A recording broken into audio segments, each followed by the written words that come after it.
U.S. and Israel envoys clash over Soros. The corrupt Soros. This man literally worked for the Nazis in locking up people, locking up Jewish people for the Nazis, and they still cape for this dude like, oh, he was young and oh, he was following orders and all this other stuff. But if it was anyone else that did something slimy like this, best believe they wouldn't get a pass. But it's okay because he's a Jewish guy. But it doesn't make any sense. If he was not a leftist and a leftist financier, then they would have been all over him for his past.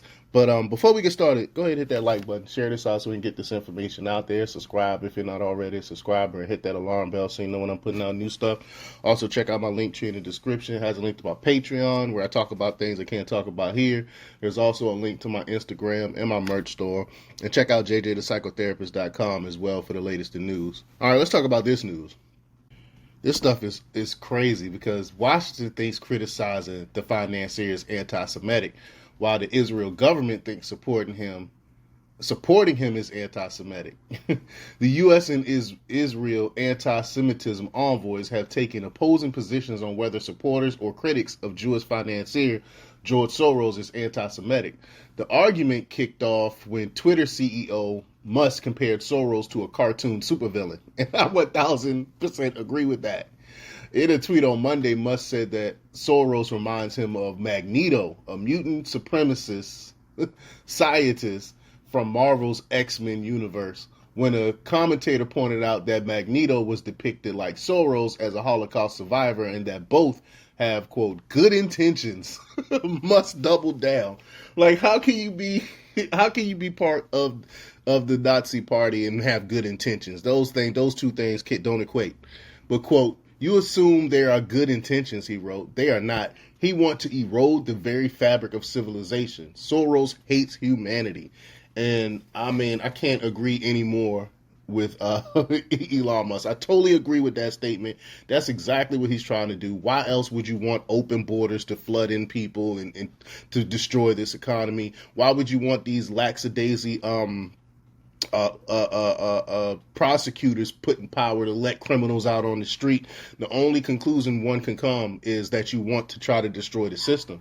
Well, Musk was quickly accused of anti-Semitism with the Anti-Defamation League CEO Jonathan Greenblatt declaring that by comparing the billionaire to a Jewish supervillain, Musk was emboldening extremists. Get out of here.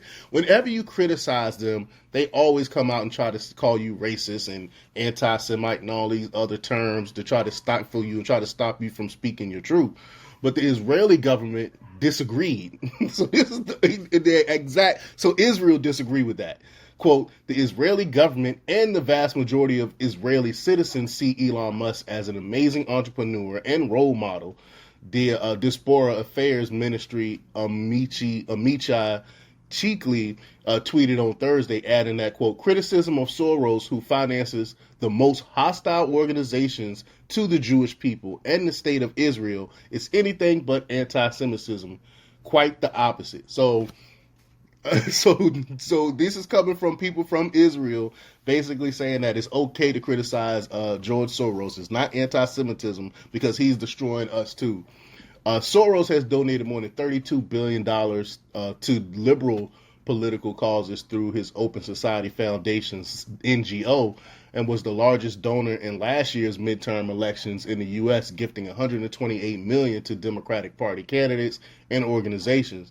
Soros funds a number of Palestinian activist groups that accuse the Israeli state of war crimes and several international organizations that promote boycotts of Israeli goods and sanctions against its leaders. Now, I'm gonna stop right here for a second to point out that I think it's okay for people to boycott Israel if that's what they feel like they want to do. I don't think that's anti-Semitism, and I don't think supporting Palestinian activists is anti-Semitism either. I'm not gonna lie, even though I can't stand George Soros, what the Israeli people are doing to the Palestinians, I think is a travesty, and more people need to speak out against that. But that being said, he's not doing it. he's not doing it out the kindness of his heart to try to help the Palestinians. He's doing it to try to fracture that country even more.